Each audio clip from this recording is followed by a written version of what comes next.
बिस्मिल्लाहिर्रहमानिर्रहीम। अस्सलामु अलैकुम वरहमतुल्लाहि वबरकातुहू। नाज़रीन मोहतरम, अमराज गुर्दों का नाकारा होना,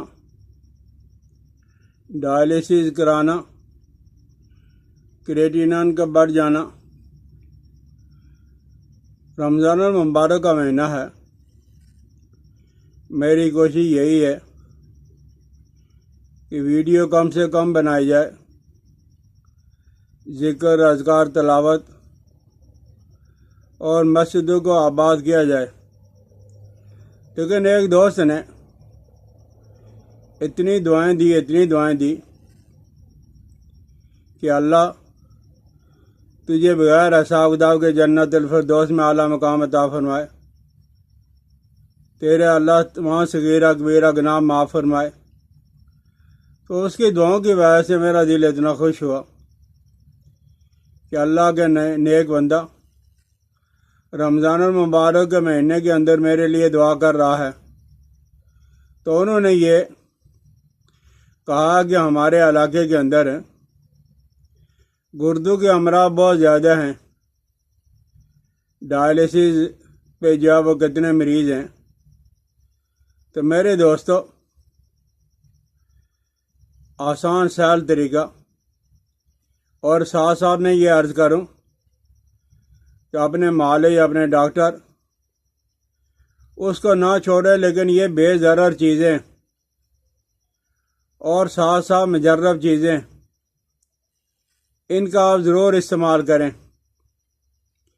और वो इतनी सहल और आसान है।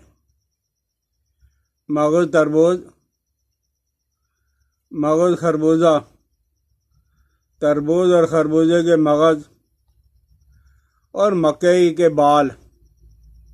ये मकई जो है, जिसको हम छल्ली कहते हैं, सिट्टा कहते हैं, उसके बाल और काना की जड़। काना शायद नौजवान नस्ल को न पता हो, लेकिन जब हम छोटे होते थे तो इस काने की जब हम कलमे बना के उसे जब लिखा करते थे तख्ती पे, तो इसको मैंने काफ़ी तलाश किया कि और ज़ुबानों में इसका नाम क्या, मुझे नहीं पता चल सका। बहरहाल पंजाब में और उर्दू में इसको काना कहते हैं, काना की जड़। आपको अगर न पता चले तो आप पुराने किसी बुज़ुर्ग से पता कर लें, इंशाअल्लाह अज़ीज़ पता चल जाएगा। और फिर भी अगर पता न चले तो आपने मगज़, तरबूज, खरबूजा और मकई के बाल ये 10-10 ग्राम लेके पानी के अंदर अच्छी तरह उबालें। और उबालने के बाद आप मरीज़ को जब सुबह दोपहर शाम चाय का कप जो होता है उतनी मिकदार में आधा गिलास ये पानी पिला दें।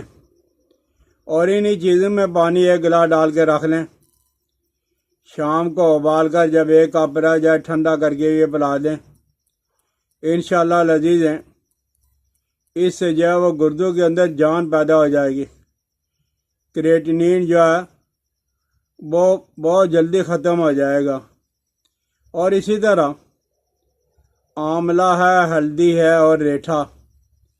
आंवला खुश्क वाला पंसारी से मिल जाएगा, हल्दी मिल जाएगी, रेठा मिल जाएगा। ये तीनों चीज़ें हम वज़न ग्राइंडर करके रख लें और चने के बराबर एक चुटकी सुबह दोपहर शाम खाने के बाद अपने मरीज़ को जब इस्तेमाल कराएं। और ये बहुत सारे हकीम हजरात इस चीज़ को इस्तेमाल करते हैं। मैंने भी काफ़ी सारे मरीज़ों को ये इस्तेमाल करवाया और करवा रहा हूँ।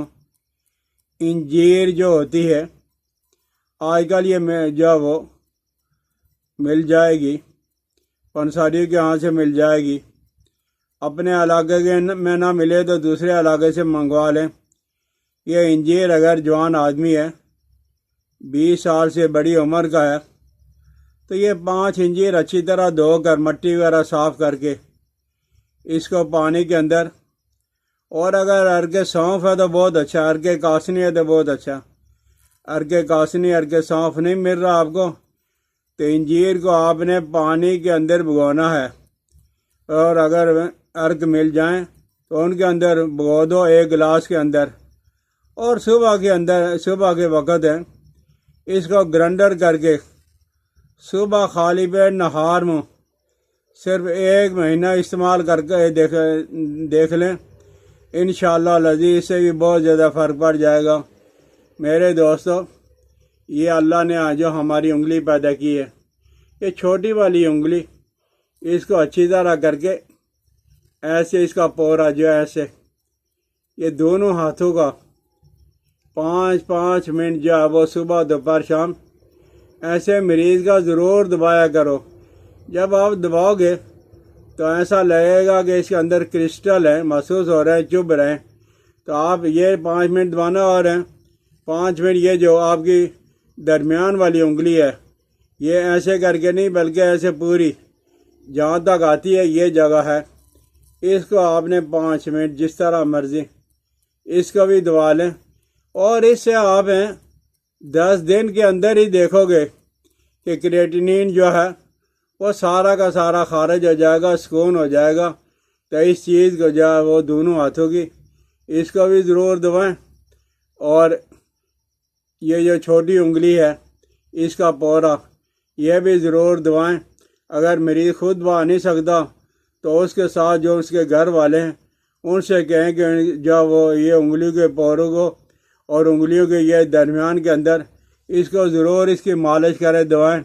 इंशाअल्लाह लजीज भाई गुर्दों के अंदर जान पड़ जाएगी। सिर्फ 2-3 हफ्ता करके देख लो, इंशाअल्लाह लजीज परवरदिगार आलम की ज़ात से उम्मीद है कि गुर्दों के जो मरीज़ हैं वो बिल्कुल ठीक हो जाएंगे। मुझे अपनी दुआ में इसी तरह याद करते रहा करें। आपकी मेहरबानी। अस्सलाम वालेकुम व रहमतुल्लाहि व बरकातुहू।